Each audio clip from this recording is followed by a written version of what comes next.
Near mint condition, the home of collected editions. That cover's so awesome. Absolute format is the best way to own this store. Time to empty those wallets and fill those shelves.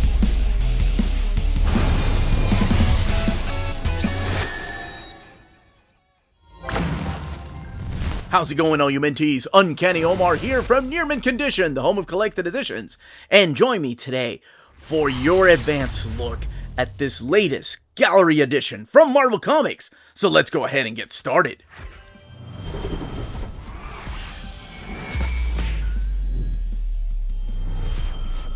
And welcome back, everybody.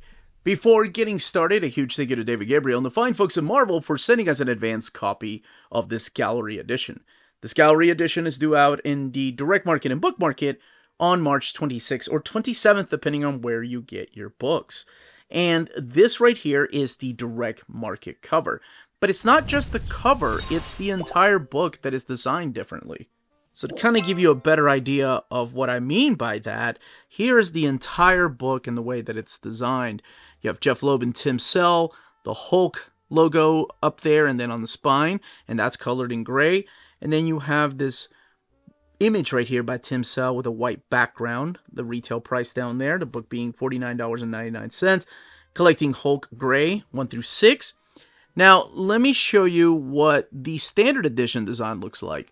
So the entire book has a gray wraparound color, and the image, of course, on the front is different, but so is the image on the back. So I did want to point out that not only is the cover different, not only is the spine different, but in this case, like the previous gallery editions, the entire book is different.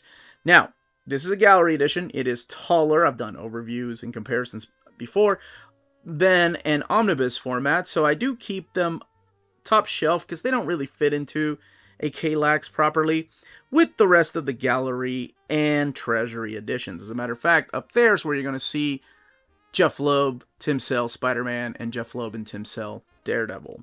So this is the third book that is coming out from them, or what we call the Color Series. And the introduction here will tell us a little bit about what the other Color Series would have been if Tim Sale was still with us. So the book doesn't have a dust jacket, it's just art on board, and it does have a flat spine. We'll look at the binding in a little bit. And I'm going to crack this open. We're going to talk about what's collected in here and check out some of this artwork. I am going to have a spoilery part talking about the story itself with a deep dive because I really enjoy these color stories. Okay, let's go ahead and crack this book open. You have some black end sheets right here and Hulk Gray. Oh my gosh, I love the images in this book. I love the way that Tim Sale drew the Hulk, and it's funny where he got inspiration. So here you have the credits: Hulk Gray, Jeph Loeb and Tim Sale, the storytellers, Richard Starking supplying his amazing letters, and Matt Hollingsworth doing the colors. And the people behind the scenes, this iconic image right here, and there's a lot of iconic images. And the introduction here by Jeph Loeb. Not spoiling anything, so if you want to read it, go ahead and read it. Just tells you where they got the inspiration from to draw the Hulk like this, and it came from Not Brand Ech, and it came from Marie Severin and her incredible bulk drawing. So I thought that was really interesting, and there's a lot more to it than that in the back. So this is collecting Hulk Gray 1 through 6. And again, it's a mini-series that takes place in the past. I love that it does this in a very Scorsese, Raging Bull type of way where the present is in black and white and the past is in color. So what we have here, at the very beginning, we get a narration. When it's green, it is, of course, Bruce Banner talking. And when it becomes orange, it will be Dr. Leonard Samson talking. Two people that have been on opposing sides and also on the same side. So Bruce Banner has approached Leonard Samson to talk about his past, to kind of, not really for any specific reason, not that he's got inner demons he needs to deal with, even though we all know better than that, but this is, of course, Samson, Doc Samson, who's been an ally and an enemy of him, but he's known for being a therapist. Oh my gosh, that phenomenal issue of X Factor 87, I always push that one on people. So the only thing, of course, that's color is green. Now, before you read this, if you've never read this, and before I talk about the spoilery section, There are some spoilers because we are talking about the present time, and he's reminiscing of a simpler time. So if you haven't read Hulk or a lot of Hulk, particularly the Peter David era, this will spoil some things for that era. And I'm not going to talk about what that is. I will in the spoilery section. But just in case, if this is your first time reading Hulk, because it does really do a good job of reading like a first time Hulk story for anybody. So you have Bruce Banner just exploring his past with Doc Samson, asking the right questions. So we go back to day one of the Gamma Bomb, when he pushed Rick Jones out of the way, and the Gamma Bomb, he took the impact of it, and he became a monster. Now, there is an actual explanation as to why the Hulk was gray in the comic book side of things, and that has to do with the color and the printer.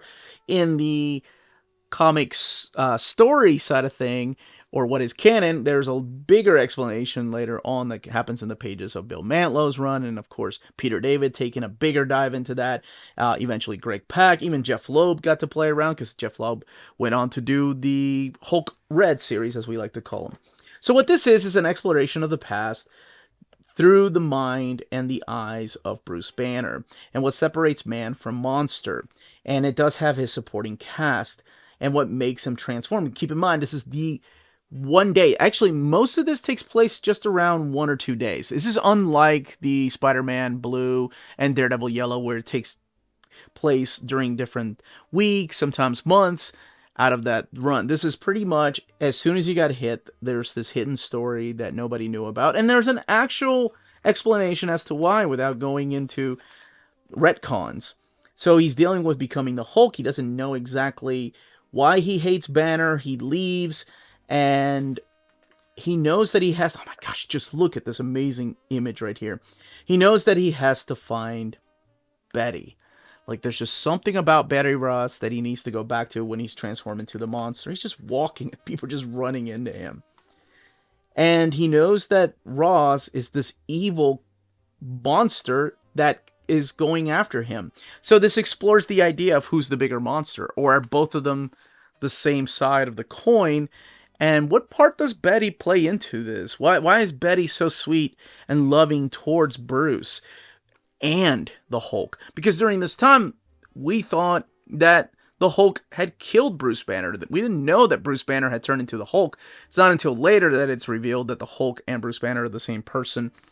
And this explores all of that. So this feels more like a Frankenstein meets Of Mice and Men type of story. And speaking of, I know some people cannot stomach animals being hurt in stories. That does happen through here in one particular scene, so just as a warning. But this is the way that the art looks. It is the army going after the Hulk during this day, and his infatuation with Betty Ross, and why he has to keep her protected away from her father, and also away maybe from himself, this monster. I'm going to skip a little bit so you can see just a little bit of the relationship between him and Rick Jones. There is another character from the Marvel Universe that makes an appearance through here that is also would be considered a retcon, but again, I think Jeph Loeb does a really good job explaining why they didn't talk about it, and I'll talk about that in the spoiler section. So I'm actually going to jump to the extras so you can see the covers are right there in the chapter breaks. Alright, jumping to the extras, and then we'll talk about the build of the book, and then I'll let you know about the spoilers before I jump to them. So this is an interview pretty much with Tim Sale and Jeph Loeb, talking about the inspiration for the art through here, showing off original artwork by Marie Severin, and of course Jack the King Kirby, Steve Ditko, and original art. Oh, love this. Oh my god, that's one of my favorite scenes right here. I'm serious, this book has a lot of iconic scenes through here. And then when exactly this book could have taken place.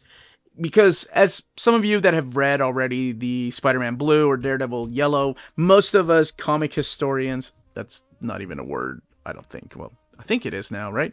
Whatever. It's not like I got a degree or anything. But most of us comic book geeks love to put stories in chronological order, even the retcon stories, and kind of shoehorn them where we think they best fit in.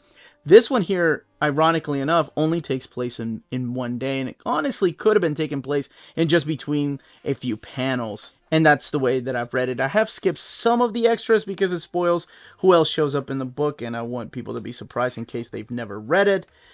Now let's talk about the build. 168 pages. It is sewn binding. And one thing I'm going to note, even though most of you probably already noticed, are these bars on the side. You know, people have asked me why they don't just shift the art to the middle, and I don't know. I don't know if it's designed this way. I don't know if it's easier to put it this way. I really don't know. I don't know if somebody else was in charge of designing this book, then designing, because I believe the Weapon X book has got the art in the middle, and spread pages are put together with the art kind of blown up a little bit. But that Weapon X gallery, I hope they reprint that one day. But you do have two different pictures right here of the Incredible Hulk. Oh, and before I go on and talk about spoilers, I did want to say the other character that they were going to work on next was going to be Iron Man Gold. And it breaks my heart that we never got that. That we never got a Jeph Loeb and Iron Man Gold team up. Now, moving forward, let's talk about some spoilers. Let's talk about what makes this book great. So I love the idea of exploring the deep psyche of Bruce Banner and what separates him from the monster. And then all the realization that he is a monster. And one of my favorite moments in here is when he realizes, because the question keeps getting asked, why does Betty love the Incredible Hulk? Why has she been at the side of the Incredible Hulk? Why didn't she run away?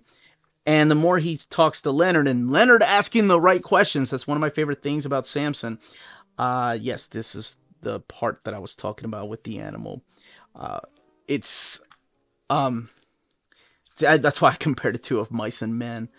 But what makes him realize is the more he talks to Leonard about General Ross, is he realizes that Ross is a monster that never saw Betty in the same way that he would have a son.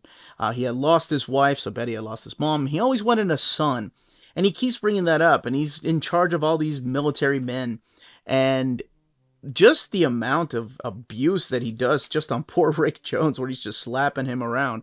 My gosh, it's insane. I don't think it's totally legal, but yeah, he smacks him around. But I think it's such an interesting deep dive. By the way, there's your cameo right there of your Marvel character, which we'll see in the next issue, of what makes someone a monster. And that is, of course, Iron Man. Now, to a lot of us, we know that Iron Man and Hulk first met in the pages of Avengers 1, so what the hell is he doing here? It's actually explained in a really interesting retconny type of way, how Leonard's the one that's asking the question, wait a minute, we have all these military files. We know the first time you all met, this fight could not possibly have taken place. But I like the way that Jeph Loeb kind of writes it into the story and why it's explained that it could have taken place. But I think this is when he comes to the realization of just how much of a monster he is when he accidentally hurts Betty right here. Of course, going back, bringing it full circle to the rabbit earlier and putting her in harm's way while still trying to protect her, because Bruce and the Hulk are different creatures here. Or at least the Hulk likes to think so. I think Bruce later on comes to the realization that maybe they're not. Love this shot. So many beautiful shots through here. But yeah, when he realizes that there's nothing that separates him and Ross from being the monsters that they are, and the only reason Betty stuck around with the Incredible Hulk is because she stuck around with her father. She even mentions, she's like, look, I know he's a monster, but I love him. He's my father. Regardless of everything he's done, I still love him. And I love that realization that it took talking to Leonard Samson to realize that both of them are monsters, and Betty has love for these monsters. But what I meant earlier is that Betty during this time is dead, and he keeps bringing the fact that she's gone now. And of course, that happened in the pages of Peter David's run, and you can read about her possible return in the pages of Bruce Jones' run, and then later on Greg Pak's run. But I love stories like this, and I kind of wish we had more. It's a retcon story, but it's done in such a classy, great way that it works. That it technically could be read. It's up there with for me at least, with Untold Tales of Spider-Man. That's the way I read these stories, that technically these could be a 1.5 or something like that. But that's it. I just wanted to express my feelings on how much I like this book. The next one up is Captain America White. And that, as they say, is that. If you're interested in purchasing this gallery edition, don't forget to check out our sponsors. If you're in Europe and you're interested in buying these books, definitely check out Walt's Comic Shop in Berlin, Germany. They have the cheapest pre-order prices, flat shipping rate of €12 for all EU countries, emails answered within 24 hours, waltscomicshop.com, and you can use the code nearmintcondition at checkout and get free shipping for all EU countries with your first order over €40. That's Walt's Comic Shop, your reliable source for omnis and premium collected editions in Europe. Ding! cheapgraphicnovels.com, your online home for graphic novels and collected editions up to 50% off cover price. They have excellent shipping and prompt and helpful service. Check out their bargain deals for up to 90% off cover price. And don't forget that CGN also takes pre-orders. That way you don't miss out on the hottest releases. And they are currently running a special promotion for you Minties. If you're a first-time customer, after receiving your order confirmation email, reply back to that email and let them know Near Mint Condition sent you their way. They will then apply a free shipping promotional credit to your next order in the US. Cheap Graphic Novels, your source for the hottest books with the kind of deep discount, quality shipping, and customer service that will keep you coming back for more. And that was the content, the page count, and build of this book. Let me know in the comments down below if you are picking this up, if this is your first time reading Hulk Gray, if you have read all the other color books, which one is your favorite. And you know what, honestly, maybe Gambit and Wolverine Victims could be something that could be added to the gallery edition line. Just throwing that out there. But anyway, if you have any questions, leave them down below. Smash that like button on the way out. Check us out on Patreon and Spreadshop. Amazing ways to support the channel. Everyone stay healthy and safe out there. Much love.